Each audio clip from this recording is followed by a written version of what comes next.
Hey everyone! I love that music. It just energizes me. I was dancing in the background. Thank you for showing up and being here. We have a beautiful subject today that we're going to explore: why founders focus on the wrong thing. It's going to be, I think, very useful for a lot of us. It took me a while to learn this, and it made me a better founder once I discovered it. So let me share my screen and jump in. So, entire screen. Here you go. I hope you can all see that. I've made a little beautiful presentation with Claude. Honestly, it is becoming really good. So I hope you guys are experimenting with AI. Before we start, big news. Last weekend, I've done my TED Talk at Harvard Square. It was amazing. They gave me this beautiful little trophy here, Phil Neal 2026, and I'm very, very proud. To me, it was a big milestone in my career. I've always wanted, for those that know my story, three things when I became an entrepreneur. I wanted my kids to not grow poor like I did, so reach financial independence, wanted to pay my parents' retirement, and have as big of a positive impact on the world as I can. And since my background is a high school teacher in social science, I always felt like I would come back to teaching at some point. And as I fell in love with entrepreneurship, I wanted to teach entrepreneurship, and for many years I didn't feel worthy of doing that. And now that my idea is worth spreading on a TED stage, I feel like I've reached a point where I'm ready to give back some of the wisdom I earned and help people out there. And that's the whole reason why I created the Founders Compass to begin with. I want to build that platform where founders can build their founder skills, not just the business game, but really the founder journey. And so every month I will explore themes around what it really means to lead and build a startup, uh, to scale something, to go through the uncertainty, to go through the rough times, pivot, and keep going with resilience and clarity. Because most of what we hear out there are tactics and shortcuts that only hold for so long. And, sometimes we're really lucky, but often it requires adaptation. And we don't talk about that enough. And we don't talk about the toll of carrying that pressure, because the pressure of entrepreneurship is unique, because the founder journey mostly happens outside our comfort zone. So it's full of noise from pressure we don't really understand. And today we're going to dig deep into that noise, and more specifically, four types of noise that I feel are very important for every founder to know. And by the end of that session, I hope you can identify which noise is the hardest for you and which one, what you can do about it, essentially. So it's a new format. I'm hoping to turn these lives as a mini program. So if you went to the last two, I don't want to overly go back on these themes. I want to build on top of them. So the more you attend the monthly live, the better you are month after month. Just to remind you guys, the first live in December was around the shadow and the New Year's goal, but really around the feeling of uncertainty, fear, and unworthiness that I call the shadow of entrepreneurship that keep visiting founders. And we're going to touch on it through the lens of noise today, but we're not going to go as deep. So you can feel free to watch that session again if you want a refresher. The second live was around the pressure cascade, and now it's not a weakness that actually breaks us as founder, but our capacity to push through the pressure, because we might be able to push through and live in that pressure, but it never goes away. It cascades to our stakeholders, and people start carrying pressure they don't know how to hold. So they break, and then when they break, the pressure multiplies back on us and we break. But there's a part that happens before that, and it's the noise that come from our stakeholders, from ourselves, from all over our world. And my catchphrase, I guess, that I've learned after a huge warehouse fire was the importance to let the world burn as a founder. And what I mean by that is that the noise burn in your world that pressure you to react and to act in a way that is not on signal, but more from the promise of relief and growth, that noise becomes really good at shouting in our ears. So we're going to work on that today. We're going to learn what noise is. We're going to work on 4 types of noise, and you're going to have a question period so that I can help you more precisely if you have the courage to ask me questions in public. So I've touched on that. The shadow and the emotional storm, is a noise amplifier, and its whole job is to try to make you reactive to the noise, but it's a trap because it feels like progress, but it's not. It's noise. So what is noise? Well, it's any input that kind of feel urgent, but it doesn't really move your business, and it's always a form of growth promise. Like, it sounds like if you don't fight every fire, you're not going to grow your business. If you don't do everything like a superhuman, you're not living up to the expectation of yourself and others as a founder. Growth shouts, but the signal is a whisper. And so if we let growth overwhelm us, if we let all that noise stay in our head and make a decision from that place, we're not really making any progress. We're just building business mistake. And if there's something I've learned, is that you pay your mistakes for so long in business. I've paid some of my mistakes for over a year, often 3 months. It seems like, the real cost is in the mistakes more than the good decision, because you just need a couple good decision and then stay true to them. That's what creates momentum versus motion chaos. So how can we remove the noise so that we can hear the whisper of our intuition, the whisper of signal? Because really the signal is buried more than uh, discovered or created. You remove the dirt and then you find the signal. You remove the noise and then you hear the whisper. So it's a matter of elimination more than addition. All right. So I should maybe ask if there's any questions so far, but I guess if there's any, just ask them. It's gonna pop up in the chat, and I'll just pause and answer them once in a while. But let's jump into the 4 types of noise I want to bring your attention to today. The business noise and the cost. We're going to go over the cost of each of them. The identity noise, the cognitive noise, and the emotional noise. Now, the business noise happens when our business model starts to be questionable, especially in the earlier stage. Do I really have a product market fit? Do I really understand who I'm selling to? Do I really understand the type of offers they're expecting? And later, is this product really our flagship product? Should I hire this person? There's a bunch of different noise that makes us question our decision and, at the worst case, our business model. But if we look at our business and we look at really what is the stable ground of our business, and when we are hit by uncertainty and all the other noise and we start questioning our business, we can limit the scope of chaos that this can create. Because really, there's the superficial stuff about your business, there's the pivot zone, and there's your monument. I think I invented that concept, but at the very least, I'm championing it because that's how I've made my 2 successful pivot. One that led to a 70 million ramp scale up, and the other ones for solid product market fit with letters of intent for over $100 million. Is I understood how to play in the pivot zone.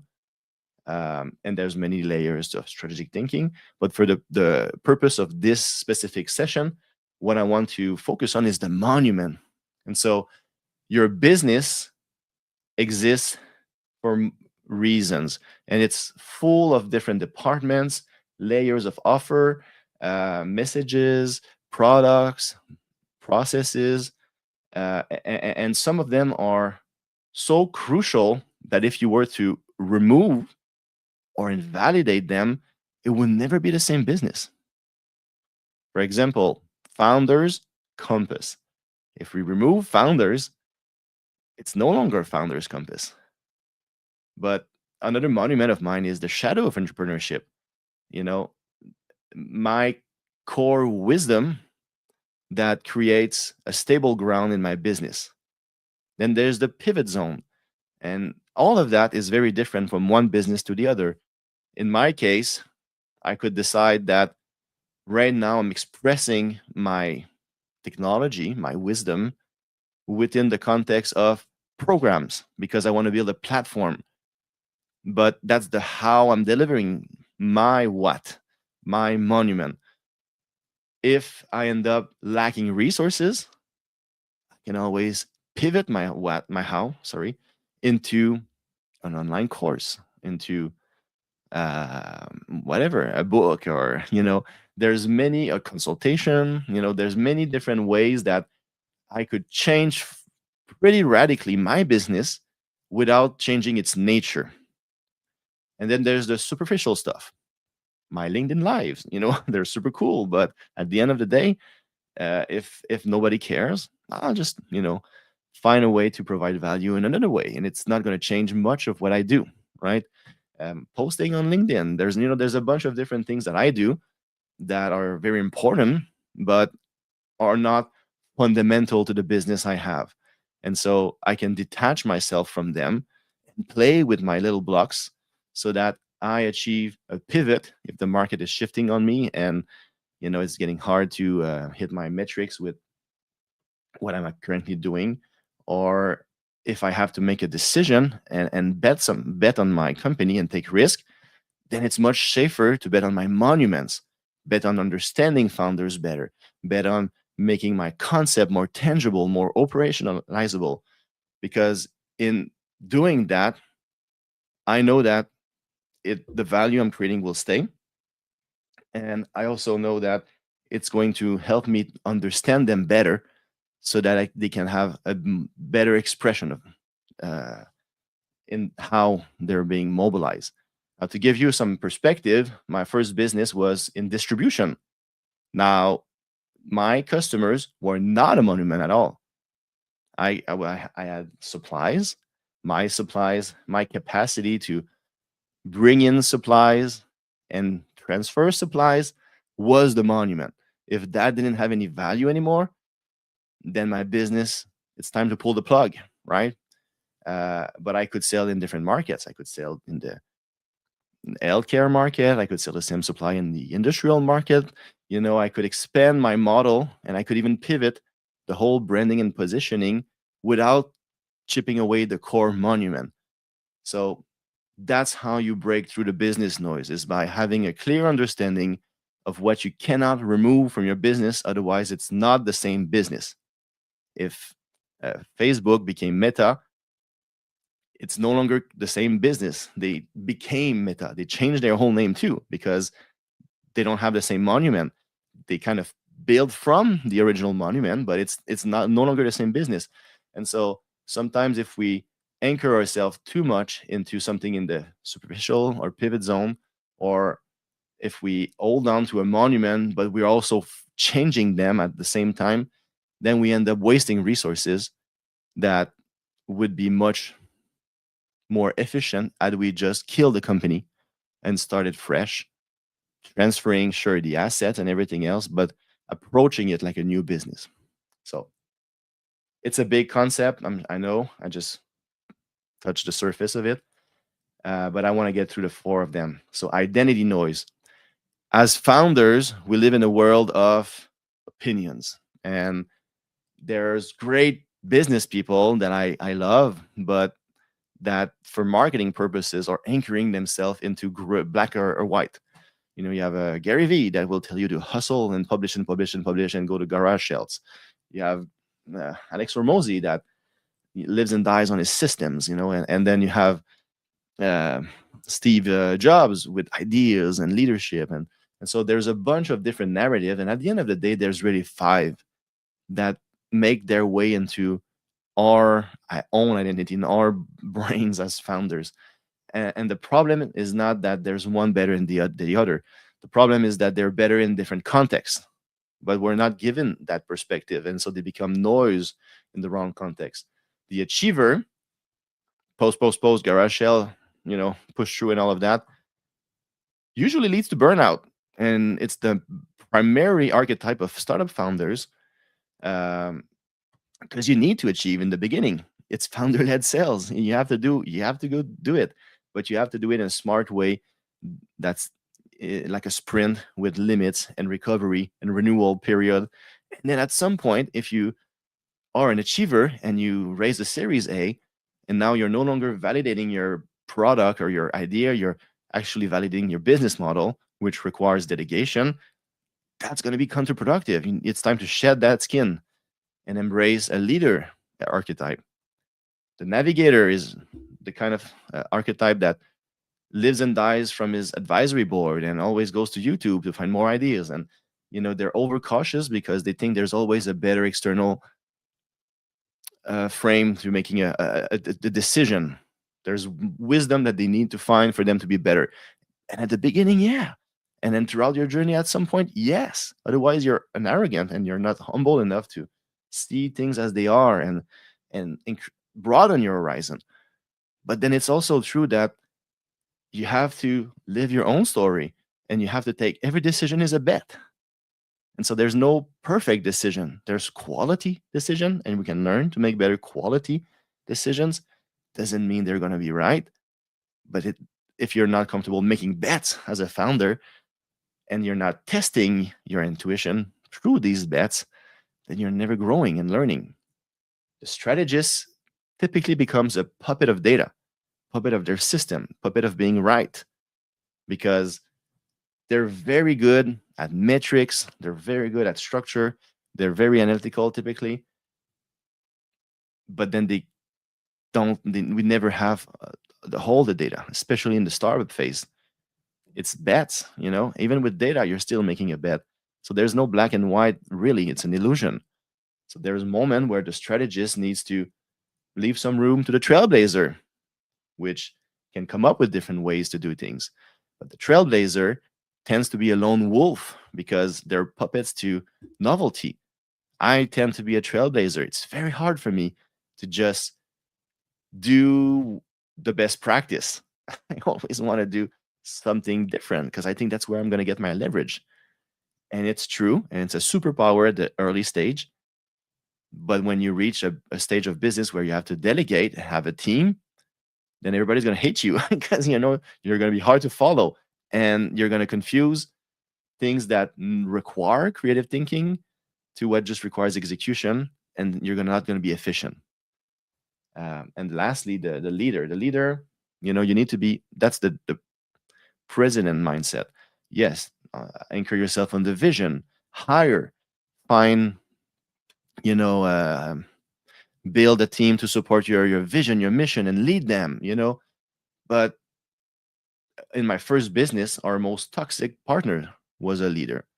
He put us together, but when it comes to doing the hard work of the earlier stage, he felt like he was worth more than us because he was a physician. But no, that you're a leader in your role as a physician, but in a startup, that the season of that startup required everybody putting in some work, and the fact that you're overly attached to the leader archetype makes you judge and undervalue the people doing the work.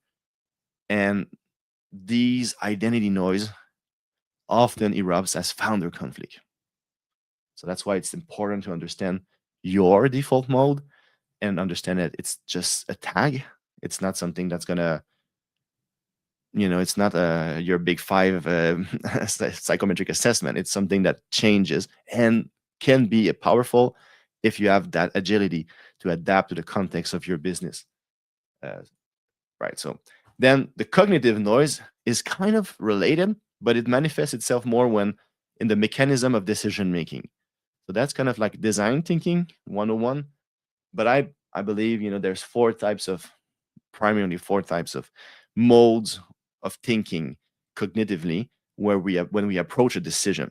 There's analytical, typically around logic and data; conceptual, which is creative thinking; then you have relational, which involves hiring or attracting more people, into the decision process or forming partnerships; then structural, which is about execution, structure, These are green thinkers. I'm very strong at conceptual, relational, and I messed up the colors because typically it's not these colors that we're using, but I'm good at these three. The structure, I don't know if you see my Y's. No, you can see my Y's.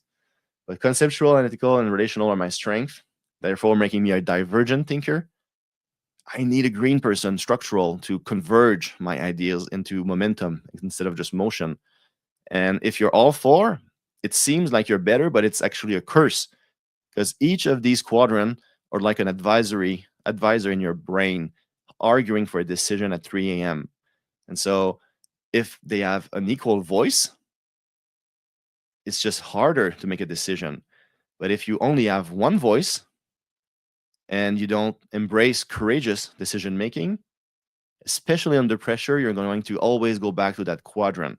And now it becomes a noise because you might not need more data. You might not need more ideas. You might not be in a place where you should hire or should delegate the responsibility of result for your business through a partnership. And therefore, you will impair the potential momentum of your business by looping in over and over the same issues just by the nature of your cognitive preference, because that doesn't require any energy on your side for you, right? But on that day, if you were to let the noise burn, create some distance and really ask yourself, which quadrant do I need to be in right now? It's most likely not the one that you're most comfortable with. Because if you're at that point, it's likely because you're just in that loop that keeps sending you back to the same wall. And you need to break that pattern by getting to a different cognitive style. But it's hard because it requires energy, right? So the last one I want to touch on is the shadow. So of course that's my big idea, that my big reveal that I've learned the hard way is that all of that noise ultimately becomes a big problem when they live in our emotions. And founders are visited by the same three emotions of uncertainty, fear, and unworthiness. And we are all more prone to fall victim of one or the other. I think we go through all of them, most people, but some also have a vice of deficiency instead of just a vice of excess. Because if you never feel like you're uncertain, and you're very tyrannic and you're narrow minded, probably, and you're not seeing the full scope. So it's not like these emotions are bad in and of itself. It's just that they create noise and they also distort reality.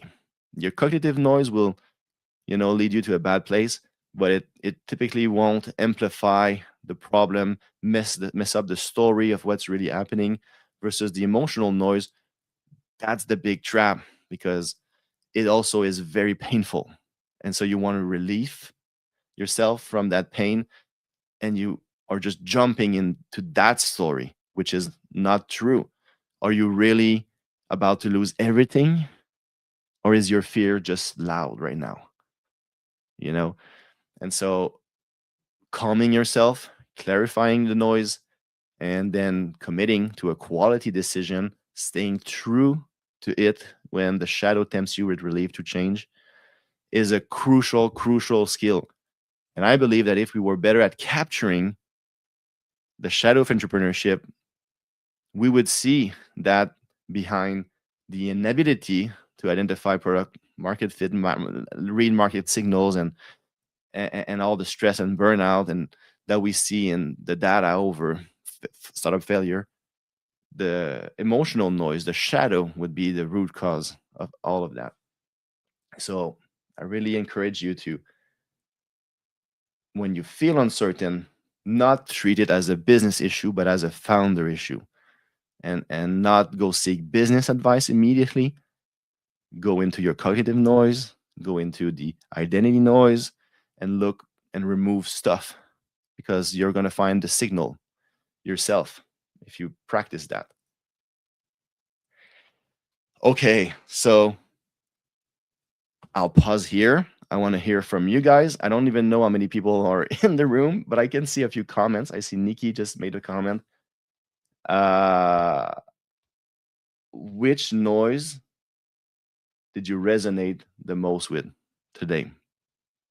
The business noise over not being clear over the fundamental aspect of your business and what is in the pivot zone or superficial. The identity noise over the stories we tell ourselves about how we should act as a founder. The cognitive noise over what is the best mode of thinking and decision making, or the emotional noise that keeps visiting us over and over, just like a storm on the ocean.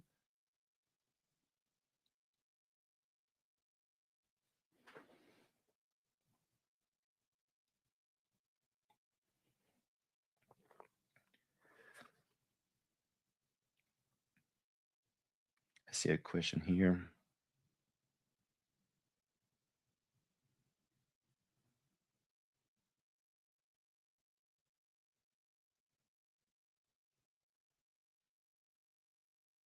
Um, I'm not sure I understand your question, Carl. What word of advice, inspiration would you give to someone who is currently homeless and putting in the time and research of creating something that involves hurting building material lasting centuries while strengthening the time, obviously, to shopping standards construction? Could you reframe that question a little bit, just so I know more exactly what you're looking for? Is it around the business itself, the fact of being a homeless? I'm not sure I understand. Happy to take it also on a quick call after if you want to dig deeper, but yeah, I don't get it. Anyone want to share more around the noise that they're being affected right now? Oh, there's a YouTube poll coming here. Okay.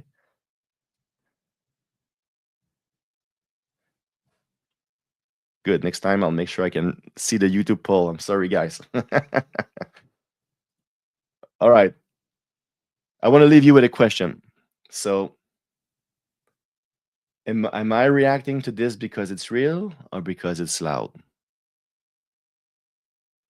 Remember that growth shouts, but intuition whispers. And so, is is is what's shouting a noise or a signal?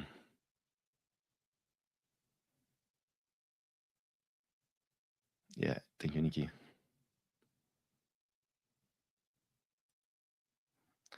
Um, Yeah. So next week, I forgot to say it in the announcement, but I'm launching a program on that. Actually, that's my first program. It starts next week. The cohort is full. I think there might be one spot left. Um, and then we're gonna have another one in March.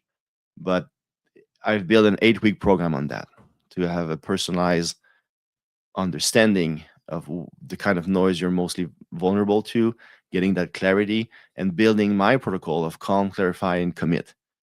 Because if you can make better quality decision, your business is going to be way better. That starts with regulating that noise and building that skill set and understanding of yourself and of your business.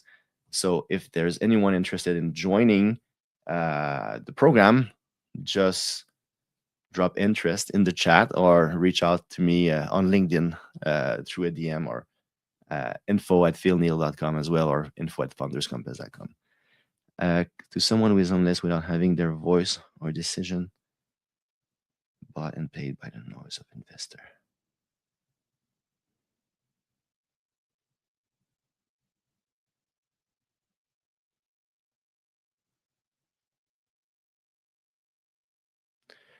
Also, I'm not sure this is the question, but what I understand is that the fact that that person is homeless creates noise that would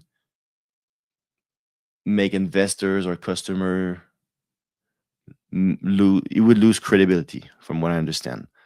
And is I guess that's what you mean, right? So that's a different kind of question if it's the case, because that taps into the noise of other people. And for me, I don't like wearing a suit. But I know that some business people, if I don't wear a suit, they're going to be so stuck on that. They're never going to listen to my worth. If you're homeless and you look homeless and you enter a room, you can have a great idea, but then you're going to show up, you're going to turn off some people. and that's just the reality of business. Is that a price you're willing to pay? Personally, often I'm willing to just pay it. Often I remove it because I don't want the noise to affect, I just wear a suit and that's it. But sometimes I just am myself with my black t-shirt, and if I turn off someone because of that, then better it's a small price to pay to not do business with someone I don't like, because it might just be someone that is overly judging and very hard to deal with because he's distracted by so simple things like that, right? Um, then the other to that is, I think that if you're homeless, it's likely a very, very emotionally difficult situation. And if you're piling on top of that the fact that you're getting rejected or not receiving the respect you deserve or the attention you deserve, that for sure should trigger your shadow. And if you show up on meetings overwhelmed with that noise of they're not going to think I'm enough, that noise of unworthiness, uh, they're going to feel it regardless of if they judge you for your appearance, right? And so unworthiness is the toughest shadow. And to me, it's my loudest one for many years. I feel like I fixed it mostly, uh, but I had to go through several layers of discovery, I guess, to get rid of that. And it all starts with an anchor, anchoring yourself in a place of safety in the present moment, so that you can, but outside your venture. And so reminding yourself that you have worth, not in what you're becoming, but in what you are. When I was broken down, to me was a trip with my kids to remind myself that although I've lost a lot of money and that my kids paid the price of my over me being overextended by the fact that I was less patient with them, and I was present, but was I really showing up as the kind of father I wanted to be? No. And all of these stories I would tell myself over how I was failing them because now they're not going to go to Harvard, maybe, because I've lost that money and all of that. Well, that trip became an anchor because I could be a father today, and forget about winning father of the year, forget about becoming, the best father alive, and just see that I had the word in the present moment. And now at the micro level, when I feel unworthy, I know that I can find bliss in expensiveness. So I just go outside, look at the mountains, or I can find bliss in comedy, and I can remind myself of my personal power, of the fact that risk management is my superpower, and that has worked in any setting, not just for my business, but I can help friends navigate risky personal situation and all of that because I have that perspective and that courage to embrace risk. And I can connect to humanity. I love people. I want to help them. That helps me in business for sure, but it also makes me helpful for other in any settings. And so these little nuggets of personal worth outside the venture, outside that role, is how you can find more peace through the storm of unworthiness. And then when you show up, if you take the time to reframe the importance of the meeting, and often, you might fail at one investor meeting, but is it the end of the world or is it part of the process? There's noise in them too. There's noise reacting to the fact that you're homeless, but there could be noise reacting to the fact that you have an accent, that you're a guy, a girl, white, brown, whatever. People carry stories within themselves that clouds them from the truth in so many forms. And so it doesn't have it's not because your business suck or you suck. It might just be because these noise just collide and move on to the next, right? And look at your monument and decide if you pull the plug based on that more than anything else. Because if you're rejected by an investor because they fundamentally question one of your core monument, and I would pay attention to that, and I would go validate that, and I would make sure that on my next investor meeting I can prove no, this is real, and be prepared if they're challenging my marketing messaging or whatever. Not a big deal. And you can always adapt that, and you can show them that you're agile and adaptable. So I hope that was helpful. I'm not sure I captured your question right, but that's what came. Dr. Michal, we use light based. So I'm building a project called Photon Hera. We use light-based signal analysis as an alternative to traditional sensor to predict electrical and industrial failures before they happen. In your opinion, which market will be the strongest entry point for a technology like that? Energy, manufacturing, or infrastructure? Hmm. Also, that's a question that will require a consultation for sure. But how I would approach my market, uh, I would approach it from, let's go back to the monument exercise that we've learned today. So, what is the core value of your company? Well, it's the ability to use light signal analysis instead of sensors. Where does that solve the most pain? My second company was an advanced material company called Prometheum, and we had a very good technology that could purify the air using light as a power source. So it would trigger a reaction that would break down the carbon bonds and molecules, and it would reduce bacteria into traces of water vapor. And that exists since 1972. I think it's a technology from Japan, called titanium dioxide as a material, but ours was 80 times stronger. And it could be activated in visible light, and it had no byproducts, and so safer. And it had, you know, a bunch of advantages that form multiple unique value proposition.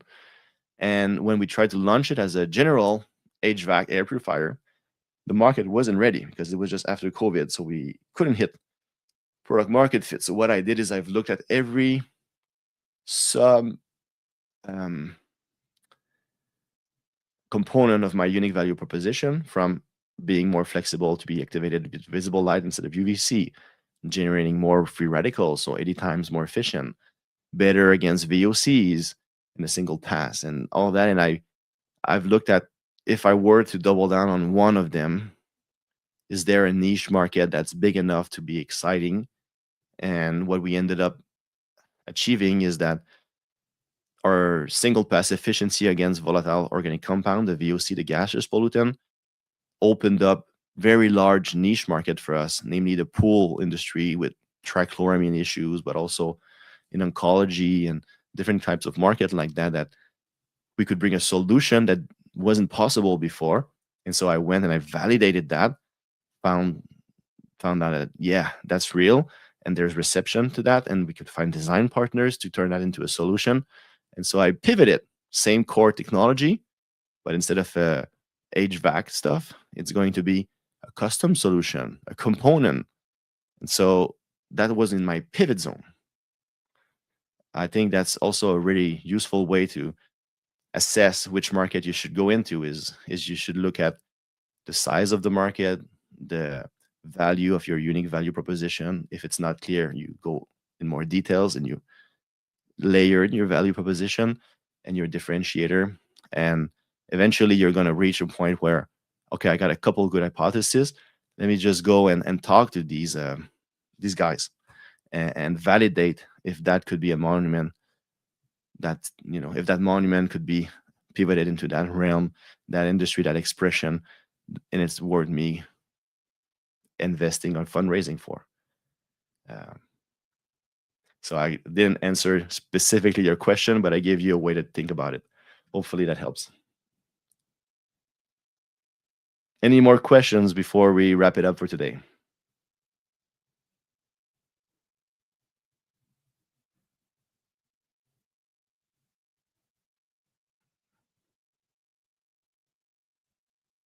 Seems like you guys are ready to rock. So I wish you the best month and see you in March around the same time. I'll announce it in a couple of weeks, the exact time. And if you guys want to join my program and work on yourself as founders, happy to just reach out and let me know if I can be of help.